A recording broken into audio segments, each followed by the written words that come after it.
Hey guys, here Mark the Geek. In this video I want to share with you guys my review of the PlayStation TV. I want to give you guys my final thoughts. These are my personal thoughts.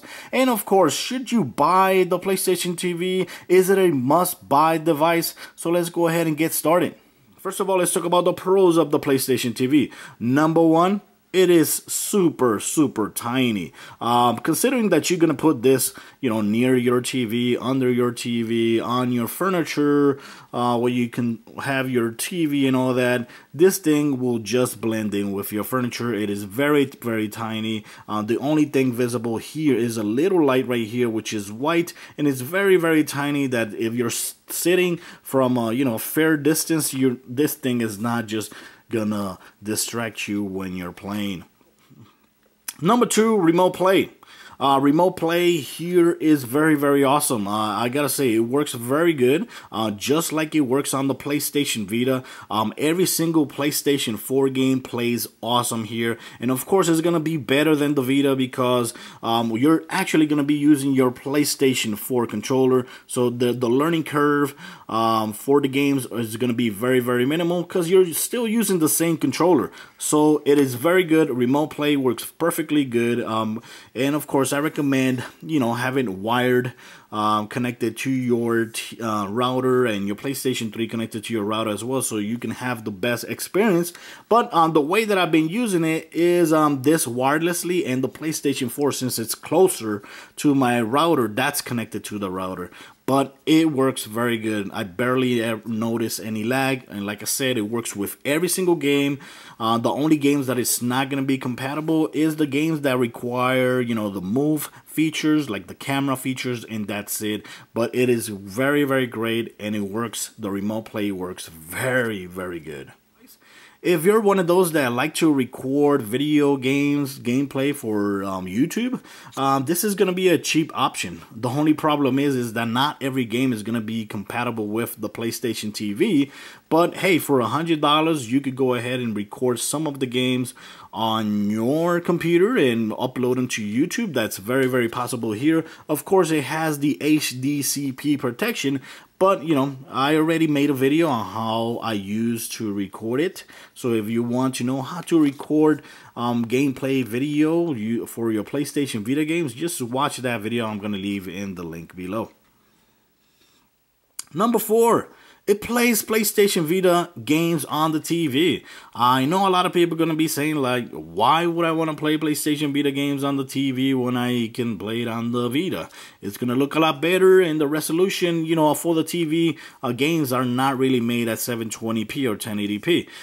But, I think it's a very cool idea. If you're playing all day on the street, on the go, on your small screen, 5-inch screen, and you go home and, after homework and all that, you decide to continue playing your game on your TV, you could do that. All you gotta do is take off the memory card from the PlayStation Vita and put it right here, and that's it. That's all you're gonna do. That's all you're gonna do, and you can continue playing your PlayStation Vita on the TV.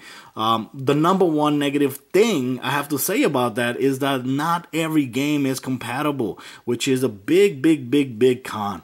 That's being the number one feature that I use, Sony last year when they first announced this for Japan, it was called the PlayStation Vita TV, and I actually got one from Japan. Of course, it didn't work for me, but the main purpose of this was to play PlayStation Vita games. And if you're gonna advertise a little set-top box that plays PlayStation Vita games, it should play PlayStation Vita games. I should not look at a list to see which game is compatible. I should not be, putting a game in and pressing play and get the ugly message that says that this game is not compatible with your device. That is a big no-no. Number five, of course, it works with the DualShock 4 controller, which is awesome. And the DualShock 3 controller for the PlayStation 3, of course, it works perfectly good. I think it's awesome.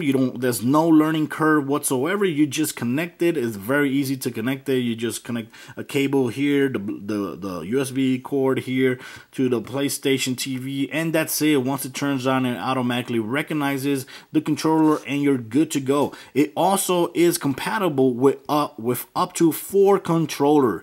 And of course, it depends if the game actually can be played with 4 controllers. Yes, it will be able to do that. But if not, you'll be able to play with 2 controllers, 1 controller, 3 controllers, whatever the game requires. Number 6, I gotta give it to the price. You know, the price I think is right for everything that it does. It is a good price. And also, if you don't have, if you're new to the Sony ecosystem and you don't have a DualShock 4 controller or DualShock 3 controller, and you don't have a memory card, you could go ahead and buy the $140 bundle that includes a remote control, includes a 8GB card for the PlayStation TV, which also works on a PlayStation Vita, and it also comes with a game.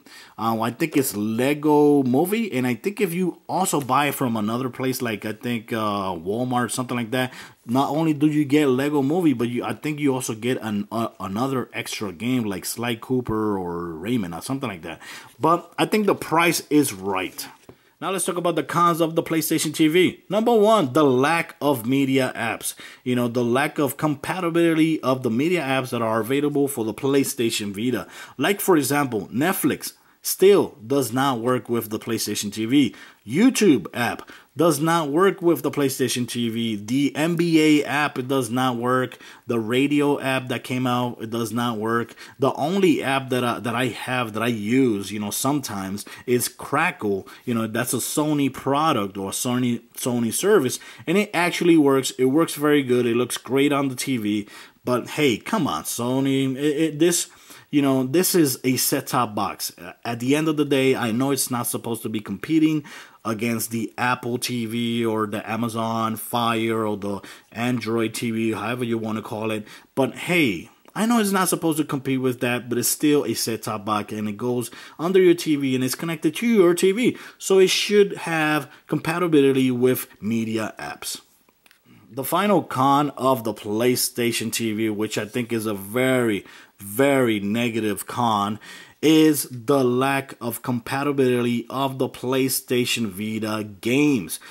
This was made to play PlayStation Vita games on the TV, but it is hard to find a game that's compatible with this thing.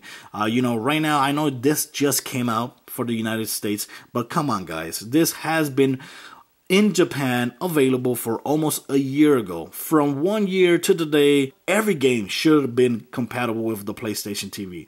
Not some games. Every game should be compatible. So that for me is a big, big, big negative.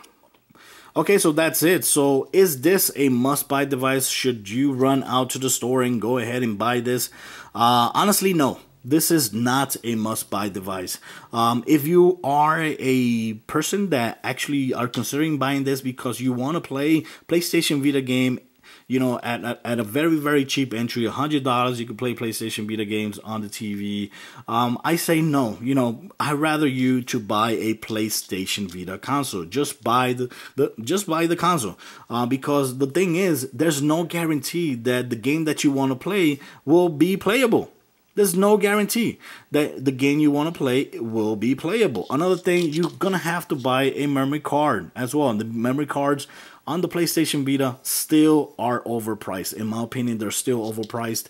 And I think, you know, if you want to have the PlayStation Vita experience, go ahead and buy a PlayStation Vita console. If you can't afford it new, just go ahead and buy it used somewhere.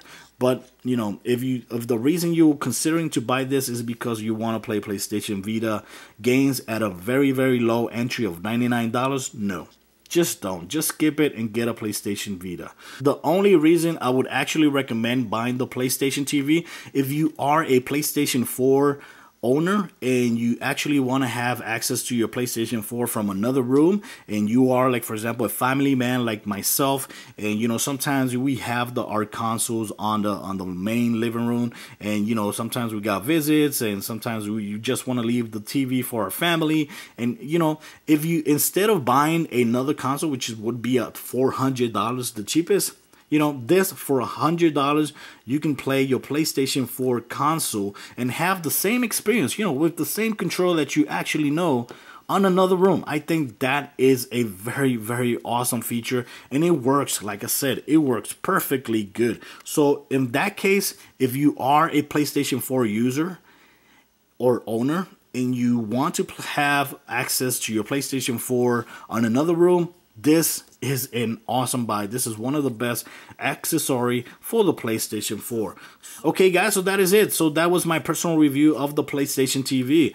If I would have to give it a score from 1 to 10, I'll give it a 7. A 7 because, you know, the only thing that actually Sony dropped the ball here is that every PlayStation Vita game is not compatible. And there's no guarantee that the game that comes later on is going to be compatible either. You know, that's a no-no. Honestly, that's a no-no. And also the lack of media apps, that's another no-no there. But, you know, the remote play feature is awesome. You know, being able to play your PlayStation 4 on another TV, I think it's awesome for just $100. And I think this thing right here is going to get a lot better. Once Sony updates everything, you know, and updates all the games to be compatible here and, you know, add more media apps, I think this is going to be a must buy. But right now, as it is right now, I would say I would give it a 7 out of 10. And that's it. So, guys, thanks for watching the video. Let me know what you guys think. What are your thoughts? Do you think this is a must-buy? Do you agree with my review or not? Thanks for watching, guys. Till next time.